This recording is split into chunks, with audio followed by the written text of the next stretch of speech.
BJP has, of course, hinted at Fadnavis as the next chief minister. On the other hand, Eknath Shinde loyalists say that he is upset with BJP's CM pick.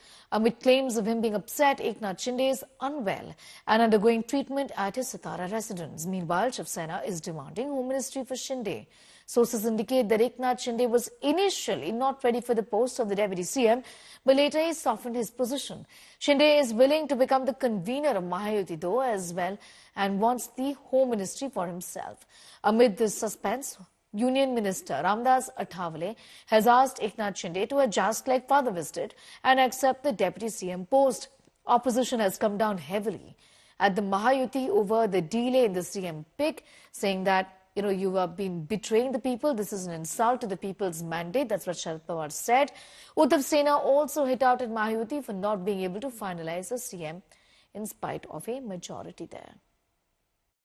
आता माननीय मुख्यमंत्री एकनाथ जी शिंदे साहेब यांना viral मध्ये ताप येतोय, सर्दी आहे, throat infection आहे आणि फीवर आहे.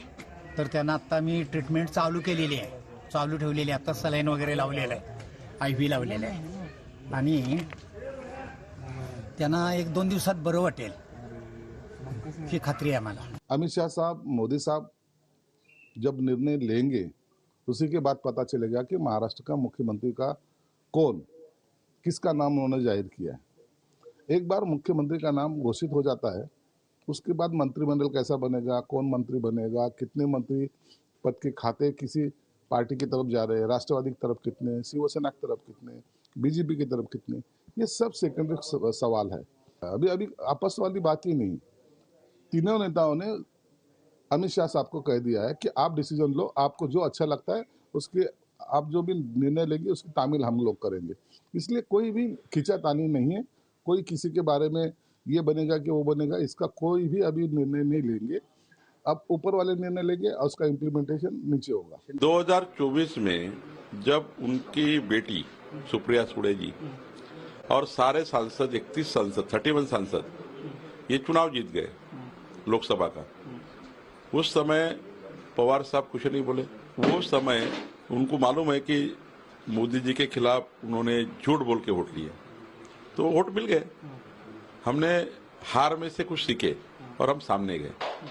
महाराष्ट्र विधानसभा चुनाव में हमने जिस प्रकार से हमारे तीनों पार्टियों ने, हमारे 11 पार्टियों ने, हमारे एनडीए ने, तो ये सरकार ने जो काम किया वो जनता को पटा और जनता ने हमें जीत के दिया. माननीय एकनाथ शिंदे जी नाराज, ये बात सही है, लेकिन अभी उसमें जो भी निर्णय है, ये निर्णय बीजेपी का हाईकमांड ने लेना है, किसको मुख्यमंत्री बनाना है. एकनाथ शिंदे जी ने तो अनाउंस किया है कि मैं अभी इस रेस में नहीं हूँ. तो अभी इस रेस में तो मुझे लगता है कि अजित पवार साहब ने बोला है कि मैं रेस में नहीं हूँ, तो अभी रेस में देवेंद्र फडणवीस जी नजर आते हैं और बीजेपी की सीट भी ज्यादा आई है.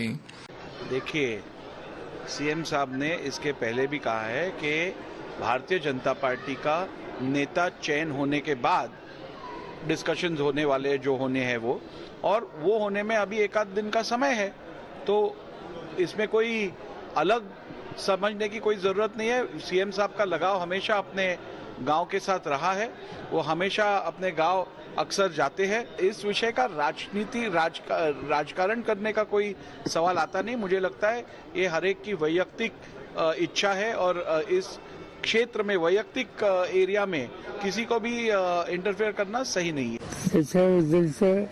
जो जनमत आहे ते जनमत लावांनी हा कार्यक्रम हातामध्ये घेतला घोषणाचा, त्या माध्यमातून व्यक्त होत आहे.